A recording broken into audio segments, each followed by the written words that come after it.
Na asante sana ndugu jamaa na marafiki wote ambao mko nasikiliza Baraka1 TV. Mimi ni ndugu yako hapa Rajab Akili Kabonga, the one in all town DJ, pia mimi nakurushia haya matangazo. Nashukuru kuona kwamba tuko wengi wote tunashirikiana kwa pamoja kutoka DRC. Big up kwa Ejide Kizenga Tembele, big up kwa King Sele, big up kwa Kizabi Ayeba, big up kwa Mashaka Ayamba, big up sana kwa Sokolo Ayeba, big up sana kwa Da Irene, Da Letesha, Da Feza. Jamani wote ambao mko mnatusikiliza tunawashukuru sana, na wote ambao mmeonyesha nia ya kuisupport Baraka1 TV tunashukuru sana, na wote pia kwa pekee wale ambao wananisupport katika shughuli yangu hii. Jamani, hii shughuli ni ndefu sana.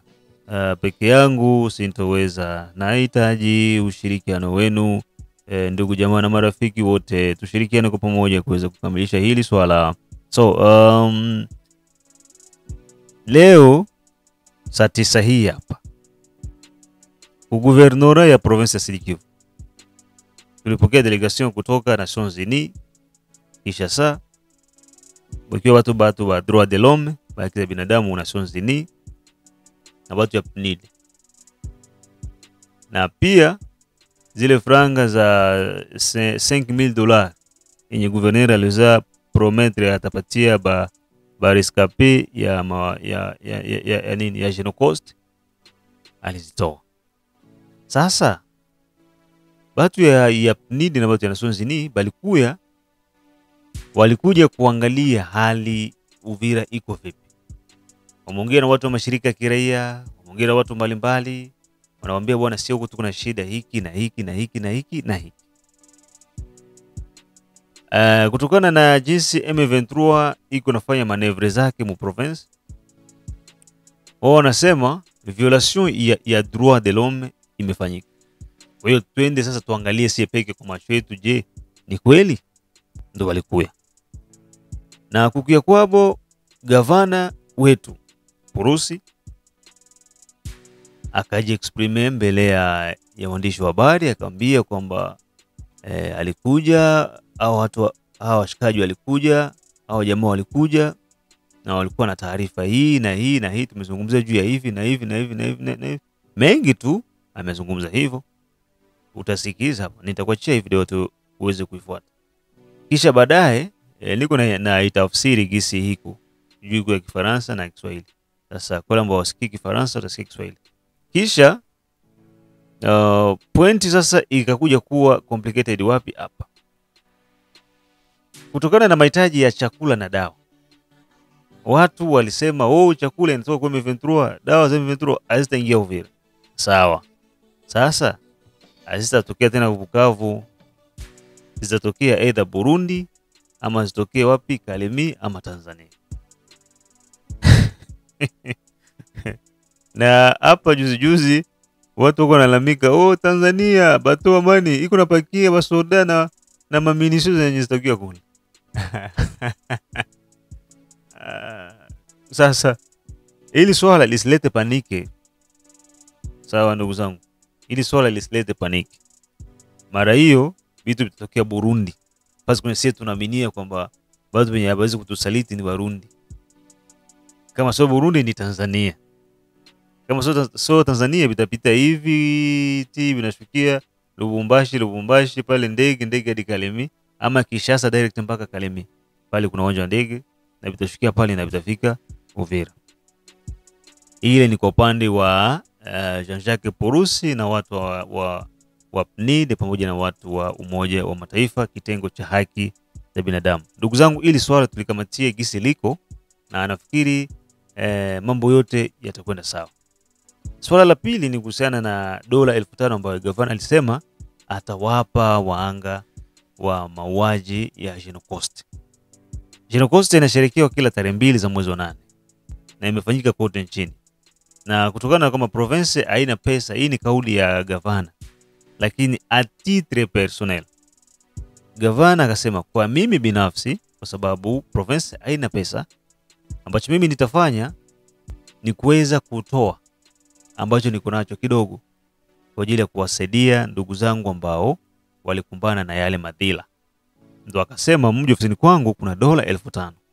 Na ile dola 5,000 ikatoka akapewa nani? meya wa jiji la Uvira. Ambaye wana pesa hizi hapa, uwagawie watu wako wa maeneo yako. Sasa haya mauaji yalifanyika Makobola Plito, Wangolobe kule kwetu, Fizi, sehemu zingine Katogota, Sange, Luvungi, sijui Kiliba hapa Uvira. Je, hii $5,000 itatosha? Kwa hiyo ndo hali ambayo ilikuwa iko sasa. Mengi na zaidi tujiangalizie sisi wenyewe, tutazame mwanzo mpaka mwisho, na huo ndo utakuwa mwisho wa matangazo yetu ya saa 9 hii. Mengine tukutana saa 12 kwenye mitazamo mbalimbali ya wananchi. Ndugu zangu, narudia tena, usipojisikia kwenye dakika za kwanza na pili za tatu, labda huko dakika ya 4 ama ya 5 ama ya 6 ama ya 15. Kwa hiyo tusikilize video zote mwanzo mpaka mwisho ndugu zangu. Abenu. Acha kuwa naangalia dakika 1 2. Na pia kulike na kusubscribe na kushare ni jambo la maana sana ndugu zangu, ili mwe mnapata hizi habari kwa wakati ambao unastahili. So natoa shukrani kwa wote ambao mko mnatuangalia. Anatuka big up sana kwa nyinyi wote, na ndugu yenu, shughuli yangu iko nakaribia hivi karibuni, harusi yangu inafanyika. Lakini kuna mmoja ananiambia bwana Ange, attention, lakini bwana mambo yatafanyika na tunashukuru sana. Tusikize hii kazi.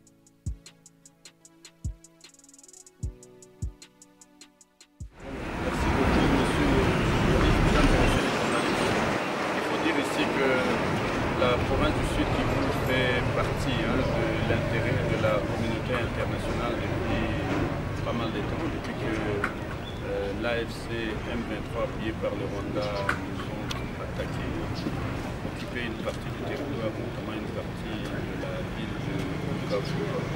Comme vous savez, depuis février, les institutions de la République se sont déplacées provisoirement vers ici à Uvira. Et nous sommes ravis que grâce aux efforts diplomatiques du président de la République, chef de l'État Félix Antoine Tshisekedi Tshilombo, qui a développé la flamme internationale, l'action internationale, notamment les relations publiques internationales au profit des autres pays. Le Sud Kivu bénéficie de l'attention de la communauté internationale. Cette mission est une mission intersectorielle du système des Nations Unies qui réunit notamment les programmes des Nations Unies pour le développement. La MONUSCO fait partie aussi, mais aussi au bureau du commissaire des Nations Unies au Rwanda.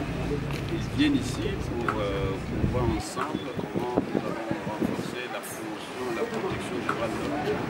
Lorsque nous parlons des droits de l'homme, c'est d'un côté les droits civils et politiques et de l'autre côté les droits économiques, sociaux et culturels, notamment les droits à l'alimentation, à l'eau potable, les droits à la santé. En termes des droits civils et politiques, nous pouvons parler des droits de circuler librement, donc la libre circulation des personnes et des biens. Nous pouvons aussi parler des droits comme la promotion et la protection des droits de la femme. Comment on peut promouvoir les droits humains dans ces zones de contrôle de l'État. Voilà ce qui amène cette forte délégation ici, qui fait suite au fait à la mission du mois de juin dernier, conduite par le représentant de l'Office international des Nations Unies, avec une forte délégation, notamment au Tchad, au Pérou, et à la section. Et cette mission était conduite par M. Boulou de Martin, le représentant de l'Office international des Nations Unies. Mais nous avons parlé de l'appui à l'aide humanitaire. Et encore une fois, pour éviter toute polémique inutile, nous avons dit qu'effectivement notre population a besoin de l'aide humanitaire. Pas seulement l'aide humanitaire, mais aussi des médicaments, de la nourriture. Nos hôpitaux n'ont pas. Hier, le Médecins Sans Frontières a fini son contrat dans nos hôpitaux ici à Uvira depuis avant-hier. Donc nos blessés de guerre et nos blessés en général, les personnes qui sont malades, ont besoin de médicaments. Ces médicaments doivent venir de nos partenaires au développement, nos partenaires humanitaires. On a compris qu'une partie de l'opinion souhaitait que ces matériaux, cette aide humanitaire ne vienne pas du territoire occupé. On comprend tout à fait la sensibilité, la subtilité de la chose. Mais ce matériel viendra, si ça doit venir de la Tanzanie, du Burundi, de Kalemi par exemple, qui sont nos provinces, mais aussi nos pays amis. Et on comprend ça, mais on en a discuté effectivement. Merci, Excellence. Merci. On va dire par exemple, on va dire.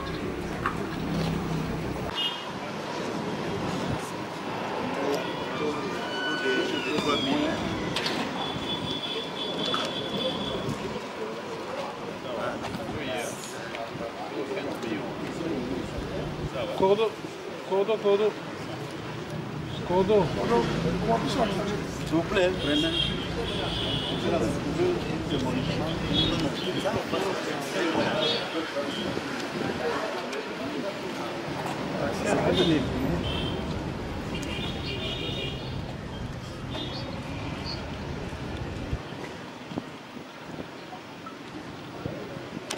Voilà, là vous saurez répondre à la question. Maintenant que le gouverneur des provinces a donné sa parole, comment pensez-vous gérer avec... D'abord, nous tenons à féliciter et à remercier les gouverneurs de la province. D'abord pour avoir, grâce à lui, on a organisé pour la toute première fois cette commémoration des Génocostes ici à Uvira. Et lors de la cérémonie, il a promis un geste envers tous ceux-là qui sont concernés par ces Génocostes-là.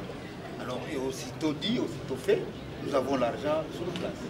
Il m'a confié cette responsabilité de pouvoir dispatcher cet argent. Mais maintenant, il se pose un problème, on n'a pas défini à qui on va remettre, puisque on parle de la Génécoste, bien que c'est vrai symboliquement, ici à Uvira, on a célébré à ces lieux-là, on appelle les lieux Kapouloué, mais à Kiliba, il y a des massacres, à Mtaroule, il y a des massacres, à Katokota aussi, Makobola, etc., etc. Donc il va se poser effectivement ce problème-là, dont nous allons nous asseoir avec les forces vives pour définir les critériums qui vont faire à ce que nous puissions, d'une manière symbolique, puisque c'est un grand montant, c'est un petit montant aussi par rapport aux victimes. Mais maintenant, nous allons définir les critériums pour faire à ce que partout où cela s'est passé, un petit geste puisse arriver donc on puisse faire un petit geste afin que ces gens-là reconnaissent que l'État congolais est dans une dynamique qui va finir par, comme on l'a dit l'autre fois, va finir même par la justice et consoler tous ceux-là qui ont été victimes. L'autorité a aussi promis qu'il va faire un plaidoyer auprès des autorités de Conaref qui est une structure chargée de réparer, transformer les victimes. Quels encouragements, quel message lancé pour l'encourager à continuer? Et nous l'avons dit ces jours-là, avant, les plus longs voyages commencent par le premier pas. Donc c'est la toute première fois qu'on a célébré les Génocostes. Et puisque cette célébration-là symbolise déjà tout un voyage, toute une démarche. Donc on ne peut pas tout avoir au même moment. Donc lentement et sûrement, comme l'autorité provinciale est déjà impliquée, voilà, et le geste d'abord symbolique. Et tout ce qu'il a promis, il a promis l'argent est là. Il a promis aussi cette démarche-là de plaidoyer. Donc je crois que c'est déjà une responsabilité, un engagement qu'il a pris avec la population. Nous lui faisons confiance et ensemble, nous devons les soutenir pour que, naturellement, sentent que nous sommes vraiment reconnaissants.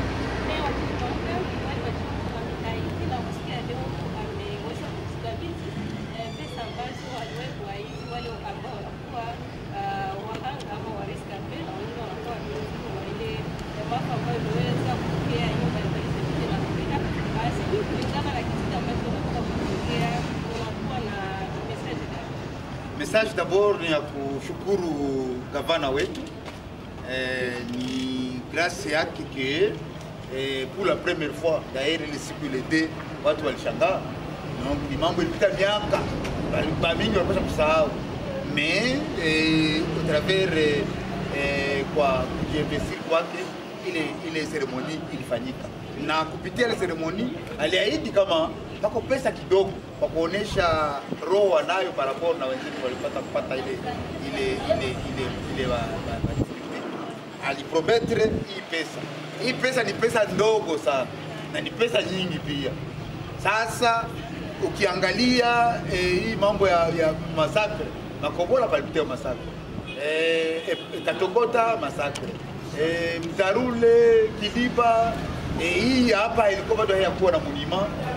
C'est parmi les démarches déjà investir que itakuwa. Donc nikusema kama hapa leo anatimiza ile promesse. Donc il faudrait sasa ananipatia ile responsabilité en tant que maire de la ville niweze kuorganiser ile mambo. Mais sasa kama nasema kama ni pesa dogo na ni pesa nyingi. Hapa iko échantillon. Mais pako wengine wenye hawana ile habari wataongezeka wako na yeye kule kubiro kwangu nilikuwa na wengi nayo pia wanakia kupita tu mambo ya hii.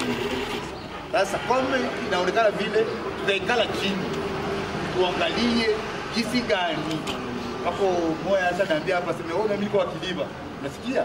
Donc kama Kiliba iko hapa kesho utasikia wa Katokota naye anasema no na sisi tuko pale. Tutaikala tuangalie et s'il était fouille aussi que tout une geste moya bonne foi ya bonne volonté ikuwe kidogo tuigabule sie bote tugabule wote watakuwa concernés de façon que quelque part facilité mais bajue kama gavana alijiangaje haitaishia hapa alipo ndio mwanzo.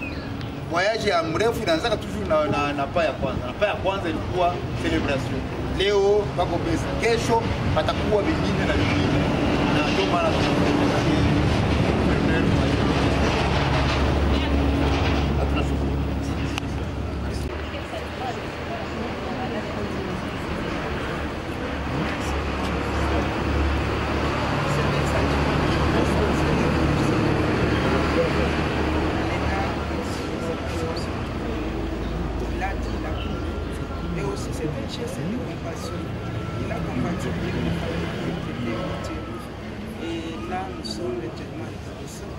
avec l'espoir qu'il va s'impliquer davantage pour réaliser toutes les promesses qu'il a dit.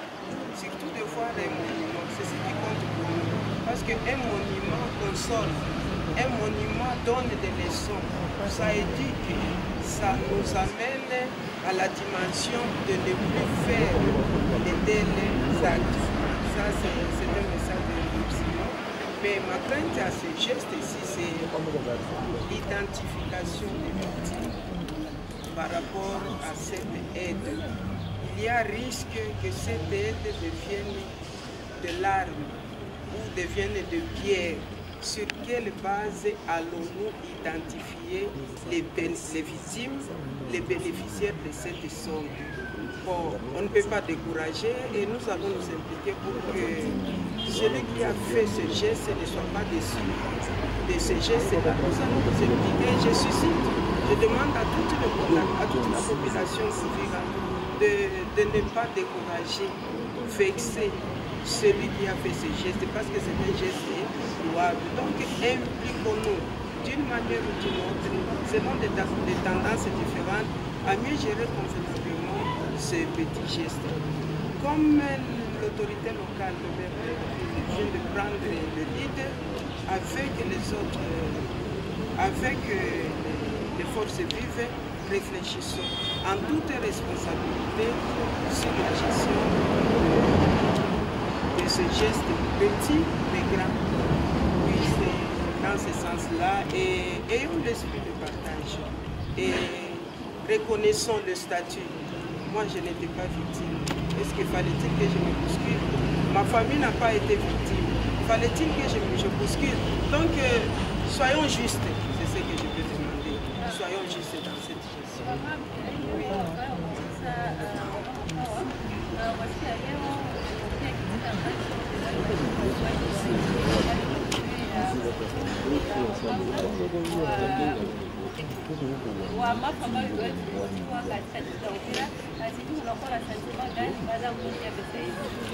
Tunakuwa na moyo wa shukrani kwa mheshimiwa kwa sababu na anatenda na hii tendo yenyewe anafanya kweli kusaidia faraja, anatupatia moyo na kweli tunaoa ila uga wetu ni kusema ya kwamba tutategemea nini kwa kusema tugundue huyu kweli alipatwa na ile shida, na pale ndio kunakuwa uga yangu ya kusema je, hii haitakuwa tena sina chanjo ya manunguniko, chanjo ya kulia yenye itafadhaisha tena mwenye alifanya ile kitendo. Na kwa hiyo ninaomba tu wenzetu wote wa Force Vive chini ya uongozi ya meya kuangalia namna gani tunaweza kuongoza hii pesa kidogo mingi yenye tunapewa kwa namna ya kutia moyo mwenye alipana, sababu hakukuwa ukushe alipana kwa moyo wake, na tushere mkiwa tuongoze ile pesa mkiwango wa kusema kesho tena afanye zaidi, lakini mbele ya watu wote na mbele ya microphone nilisema ya kwamba ingawaje tutaita wengine wote, lakini tukuwe na namna tofauti ya kuongoza wale wenye walisema kwa microphone. Donc kuwe namna utafauti ya wale wenye sababu wale njo wenye tuko nao uhakika walifanya ushuhuda yenye iko halali. Wale wengine wote hatuna uhakika, hatutakatala na hatuna uhakika, lakini hatutawaunganisha na wale wenye walitika aliko na wale wenye walishimama hadharani na wakatoa